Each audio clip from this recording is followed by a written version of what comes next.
نے جو آیت نمبر پڑھی تھی اس میں آیت نمبر 52، 53، 54 اور 55، آیت نمبر 53، 54، 55 اور 56 ان آیات کا ہم نے ترجمہ پڑھا تھا۔ ان کی تھوڑی سی تفسیر باقی ہے۔ وَمَا بِكُم مِّن نِّعْمَةٍ فَمِنَ اللَّهِ ثُمَّ إِذَا مَسَّكُمُ الضُّرُّ فَإِلَيْهِ تَجْأَرُونَ۔ اللہ تبارک و تعالیٰ ارشاد فرما رہی ہیں وَمَا بِكُم، اور جو بِكُم تمہارے پاس ہے۔ سمجھ آگئی ہوگی آپ کو ترجمے کی۔ وَمَا بِكُم، اور جو تمہارے پاس ہے، مل گیا، اور جو تمہارے پاس ہے، من نعمت، نعمتوں میں سے، فَمِنَ اللَّهِ، سو وہ اللہ کی طرف سے ہے۔ ثُمَّ إِذَا مَسَّكُمُ الضُّرُّ، پھر جب پہنچتی ہے تم کو کوئی تکلیف، فَإِلَيْهِ تَجْأَرُونَ، تو تم اس ہی کی طرف ٹھکانہ ڈھونڈتے ہو۔ جَرَأَ یجرؤ کا معنی ہوتا ہے کسی سے پناہ مانگنا، تو تم اس ہی کی طرف بھاگتے ہو، اس ہی کی طرف پناہ مانگتے ہو، ٹھکانہ ڈھونڈتے ہو۔ ثُمَّ إِذَا كَشَفَ الضُّرَّ عَنْكُمْ، پھر جب وہ دور کر دیتا ہے تکلیف کو، عنکم تم سے، اذا جب، کاشفہ دور کرنا، الضرّ تکلیف کو، عنکم تم سے، اذا فریق منکم تو ایک جماعت تم میں سے، بربہم اپنے رب کے ساتھ، یشرکون شرک کرتی ہے۔ کیا مطلب ہے ان دو آیتوں کا؟ دوستو، اللہ تبارک و تعالیٰ نے جتنی بھی نعمتیں دنیا میں بنائی ہیں، اور ان تمام نعمتوں میں سے جتنی نعمتوں کا تعلق انسان کے ساتھ ہے اور وہ خدائی نعمتیں ہیں، یعنی اللہ تبارک و تعالیٰ نے انہیں عطا فرمایا۔ کچھ ہوتی ہیں کسبی چیزیں انسان خود حاصل کرتا ہے، اور کچھ ہوتی ہیں عطائی چیزیں جو اللہ تبارک و تعالیٰ عطا کرتے ہیں۔ کسبی چیزوں میں کمی بیشی ہو جائے تو انسان اتنا پریشان نہیں ہوتا، اتنا گھبراتا نہیں ہے، لیکن جو چیزیں اللہ کی طرف سے عطائی ہوتی ہیں ان میں اگر کمی بیشی ہو جائے تو انسان زیادہ پریشان ہو جاتا ہے، گھبرا جاتا ہے۔ مثال کے طور پہ رزق انسان کماتا ہے، اگر کبھی رزق کے کمانے میں کمی ہو جائے تو انسان اتنا پریشان نہیں ہوتا، پریشان تو ہوتا ہے لیکن اتنا پریشان نہیں ہوتا، یہ ذہن میں آ جاتا ہے چل کوئی نہیں یار، کل کو اللہ اور عطا کر دیں گے، زیادہ کما لیں گے۔ اور اگر انسان کی آنکھ کی روشنی چلی جائے، انسان کے کان کی سماعت چلی جائے، جو اللہ کی طرف سے عطائی چیزیں ہیں، یا انسان کے دماغ کے اندر کوئی برین میں کوئی مسئلہ بن جائے تو انسان بہت زیادہ گھبراتا ہے اور پریشان ہوتا ہے۔ آنکھ سے یاد آیا، یہ جو آنکھ ہوتی ہے اللہ تبارک و تعالیٰ نے یہ جو آنکھ کا ڈھیلا ہے، اس کے اندر ہزاروں لاکھوں کی تعداد میں رگیں بنائی ہیں جو انسان کو روشنی مہیا کرتی ہیں۔ اب اگر کسی آدمی کی آنکھ چلی جائے تو اس کے لیے تو مسئلہ بن جاتا ہے، کیونکہ آنکھ کا پوری کا واپس آنا، روشنی کا واپس آنا یہ ناممکن ہے، ممکن ہی نہیں ہے۔ تو اللہ تبارک و تعالیٰ نے کیا ارشاد فرمایا کہ جب یہ نعمتیں چھینتی ہیں تو تم اللہ کی طرف بھاگتے ہو، پھر اللہ کے سامنے ہم روتے ہیں، گڑ گڑاتے ہیں، معافیاں مانگتے ہیں، پھر صدقے بھی کرتے ہیں، پھر تہجدیں بھی، پھر نوافل بھی، پھر قرآن کی تلاوت بھی، پھر گھروں میں قرآن بھی پڑھایا جاتا ہے، یعنی پھر ہم سارے اس طریقے سے ہو جاتے ہیں کہ ہمارے گھر میں دین کے ماں سوا اور کچھ نہیں ہوتا۔ ثم اذا کشف الضر عنکم، پھر جب تکلیف تم سے دور ہو جاتی ہے، اللہ تبارک و تعالیٰ تمہاری تکلیف کو دور کر دیتے ہیں، اذا فریق منکم بربہم یشرکون، تو ایک جماعت ان میں سے اپنے رب کے ساتھ شرک کر بیٹھتی ہے، بھول جاتی ہے کہ وہ اللہ بھی تھا کہ نہیں تھا۔ اچھا، ایک بات یہاں پر میرے دوستو نوٹ کریں، غور کریں کہ جب انسان پر تکلیف آتی ہے نا تو انسان سارے نیکی کے کام کرتا ہے، فجر سے لے کے عشاء تک۔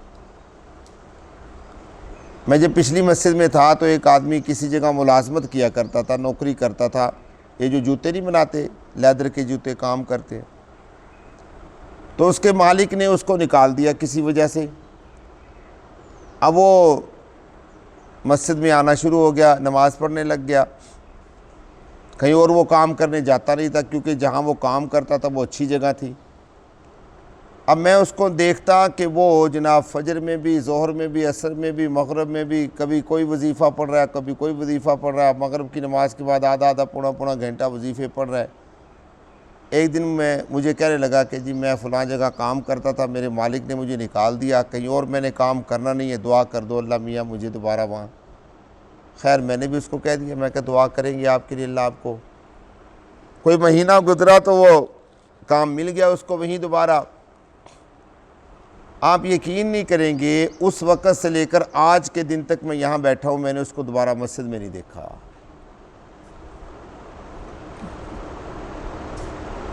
دوبارہ مسجد میں نہیں دیکھا۔ اب یہ انسان ہے، اذا کشف غر عنکم، میں آپ کو جو بات سمجھانے لگا تھا وہ یہ تھی کہ دیکھیں، غور کریں ذرا، جب تکلیف آتی ہے تو ہم کیا کرتے ہیں؟ ہم سارے نیکی کے کام کرتے ہیں، حتیٰ کہ سوتے سوتے بھی ہمیں وظیفے یاد آتے ہیں، ہم وظیفے پڑھ رہے ہوتے ہیں، رات کو دن کو محنت کر رہے ہیں، بالآخر کیا ہوتا ہے کہ اللہ تبارک و تعالیٰ اس تکلیف کو دور کر دیتے ہیں۔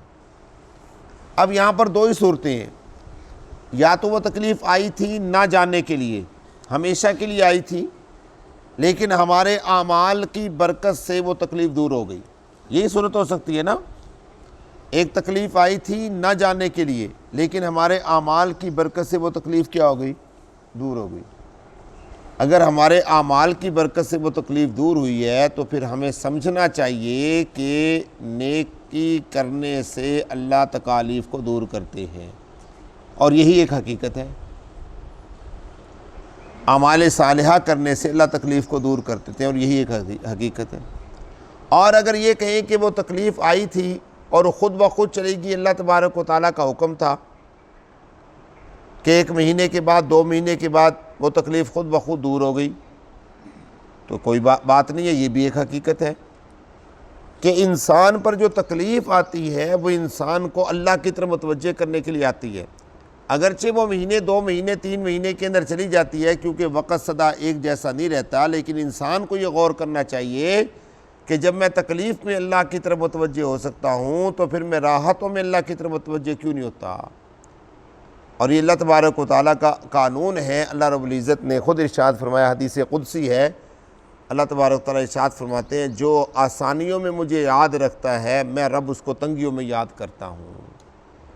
جب انسان کے اوپر راحت آتی ہے، سکون آتا ہے، انسان اللہ کو یاد کرتا ہے، تو اللہ تبارک و تعالیٰ فرماتے ہیں کہ جب تنگی اور پریشانی آتی ہے تو پھر میں اللہ اس بندے کو کیا کرتا ہوں؟ یاد کرتا ہوں۔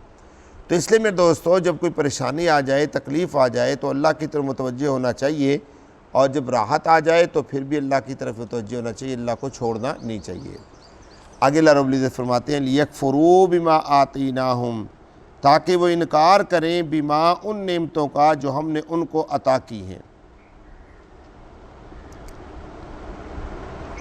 شرک کر کے، اللہ سے دوری اختیار کر کے، کیا مقصد ہے؟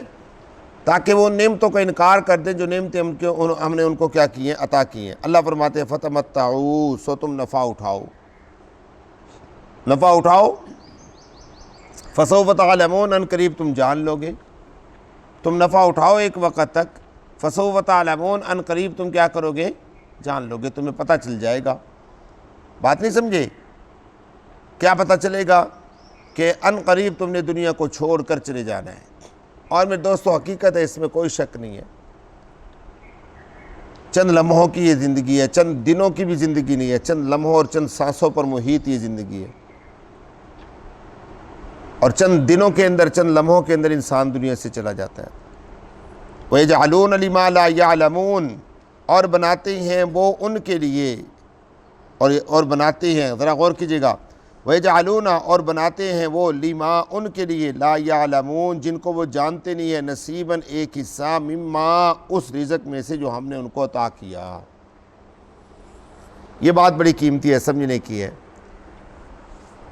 انسان جو ہے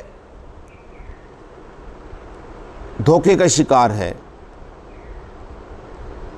اب وہ چیزیں جو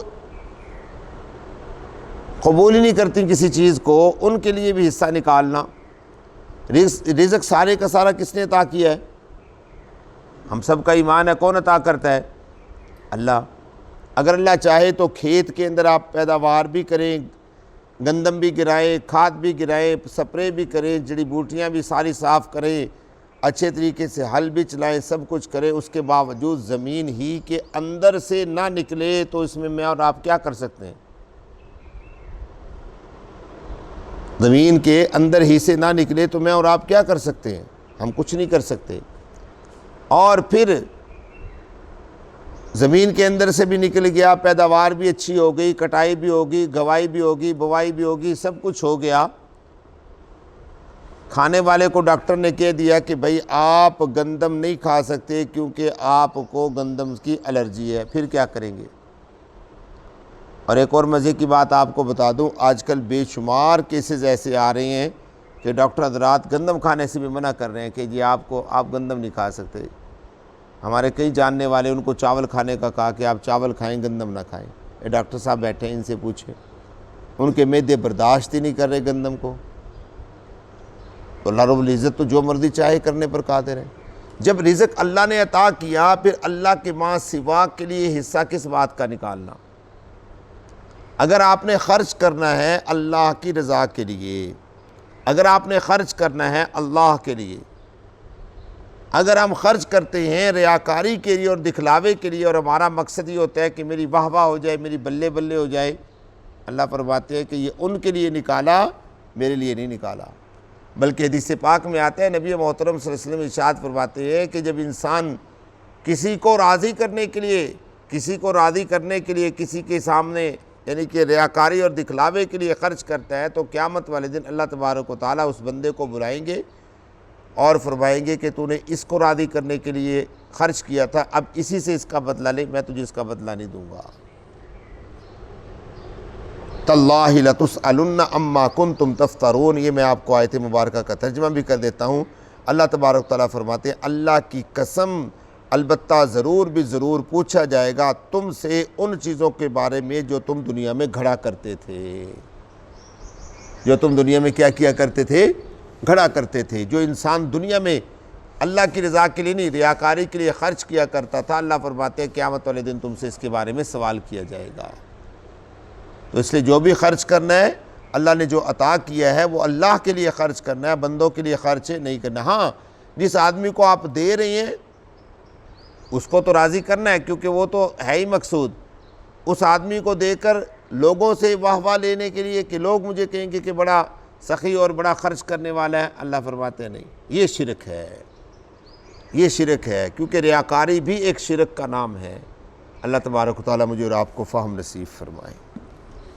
الحمدللہ رب العالمین۔